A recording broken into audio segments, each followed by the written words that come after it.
The effects of breast cancer treatment can last for years. There is no rule book for how your treatment will affect you, and each treatment path can have a different impact.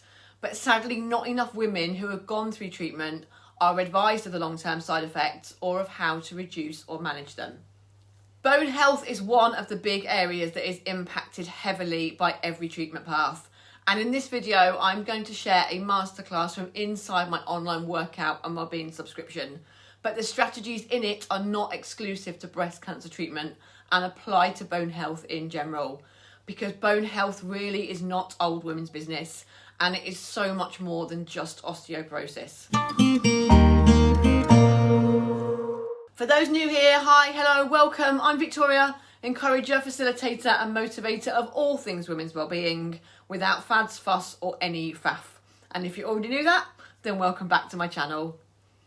Just before I share the short masterclass from my subscription, I do want to briefly mention the impact that the main breast cancer treatment paths can have. As I said, the strategies in the masterclass are not exclusive to breast cancer treatment, so if you want to skip along this bit, please do so. With radiotherapy, many of the effects don't begin to show up for at least 6 months after the final treatment, and are then usually progressive in severity for the first 3 to 4 years and lasting up to 10 years. With chemotherapy, you may feel a lot of the effects very quickly, with it being a cumulative treatment, and some of those effects can last for up to 6 months after your final treatment, some can last for up to 3 years, and some can last a lifetime.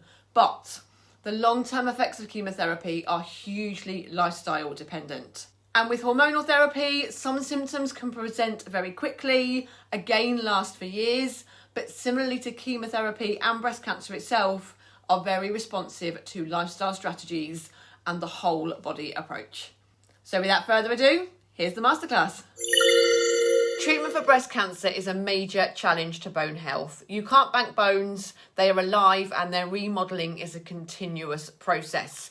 Now, quick but huge side note before I start, there is a significant correlation between muscle strength and bone density. So as I keep saying, you need to look at a whole body approach. Because if you're being affected by cancer-related fatigue, your muscles will be feeling tired and weak.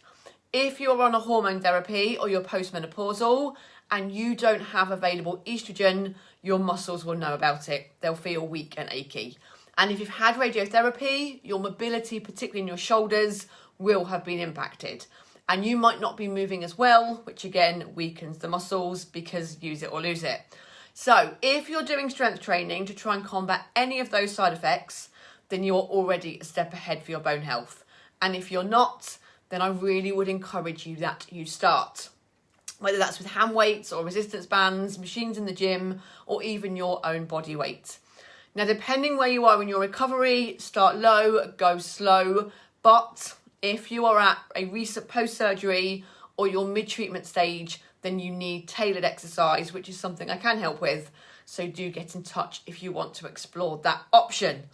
I've digressed. So, as well as adding in strength training, you need to add in some bone building nutrients. Some of the best sources include dairy, if you can tolerate it, dark green leafy veg, seaweed, and oily fish. So your mackerel, sardine, trout, herring, and salmon. There are some amazing studies that show eating 5 prunes a day can benefit your bone health too. Now, bone builds bone. So if you do eat fish, maybe try adding in tinned sardines or tinned salmon with the bones. And to try and trick the brain, I would recommend, if you do that, mix it with some lemon juice or some mayo and eat it on Rivita or something similar, so that you don't know if the crunch is fish bone or crisp bread or whatever Rivita is classed as. So trick your brain, but get it in. Vitamin D is vital for calcium absorption and therefore bone health. So add in some vitamin D rich foods. Get out in natural daylight as much as you can, though do be mindful. If you've had radiotherapy, that side effects are progressive, usually starting 6 months after your final treatment and lasting up to 10 years. And one of those side effects is that your skin may burn more easily from sun exposure. Now, in winter months, you might need to consider taking a vitamin D supplement. Quick disclaimer, I'm not a fan of supplements, especially multivitamins, just because the bottle says it's for women over 40 and you're over 40. But vitamin D is one of the few that I do recommend adding in. Though another caveat, you might want to speak to your cancer team, depending again where you are on your treatment plan, before you add that in. Now, if you do take a supplement for vitamin D or a vitamin D supplement, opt for a good quality brand rather than off-the-shelf supermarket special, and get one that has got K2 with it, because you need K2 to absorb vitamin D. Vitamin D with K2 supplement usually needs to be taken with a meal that contains fat as well. Now, another often overlooked strategy for supporting your bones is improve your sleep, which can be catch-22, particularly if you've had chemo or you're on a hormone therapy plan, because these can both hugely disrupt your sleep. But sleep is just as essential for bone health as it is resetting blood sugar levels, rebalancing hormones, recovering from your treatment. And according to research, women who regularly slept less than 5 hours a night had a 22% higher risk of bone density. And there's a separate phase about sleep because it's such a huge topic.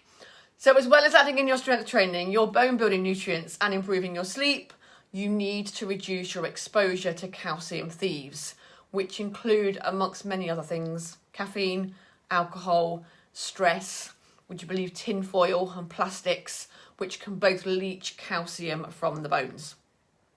Now, when I get asked about bone health, I often get asked, shall I take a calcium supplement and should I take up running? Firstly, as I said, I'm not a fan of supplementing just because, and especially when it comes to calcium. So unless directed by your GP or your cancer team, please be cautious about adding in a calcium supplement.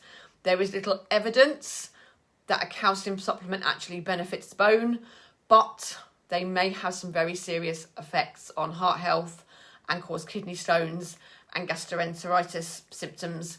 So please don't do for doing's sake. Secondly, I'm probably the worst person to ask about running because I'm not a runner. If you see me running, then definitely start running too, because something's very, very wrong. But that aside, running is only bone stimulating for about the first 100 strides. And after that, your bones get bored and they stop getting stimulated and they stop responding. Bones need multi-directional and varied movement. So that's not to say don't run. If you enjoy it, go crack on. I'm not coming with you, but don't solely rely on it for bone health. And if you're experiencing any nerve damage in your feet from chemo or from radiotherapy, then you need to take into consideration your balance and your risk of falling. Now, there is a video about peripheral neuropathy in the before and during breast cancer treatment section. So again, if you've got that damaged nerves, check it out. Now, when it comes to your bone health, as with everything else, focus on a whole body approach. Look at your stress, your nourishment, your movement to build bones whilst working on your balance, your core strength, your posture, so that you therefore then reduce the risks of falls and fractures. So you need a bit of, again, catch-22, so that if you do fall, you bounce, you don't break. But actually, can we prevent the falling in the first place? So again, whole body approach. And this is just the icing on the cake. Bone health is huge and your treatment will have had a big impact. But that's not to say you're written off. Weak or poor bone density does not have to mean poor bone quality. I hope you found this helpful. If you did, you know how YouTube works. Tap the like button. And if you want to see more of my videos about all things women's wellbeing, then tap the subscribe button too. And if you want to know more about my online workout and wellbeing subscription, all the details are in the description below. Thank you for watching. I'll see you next time.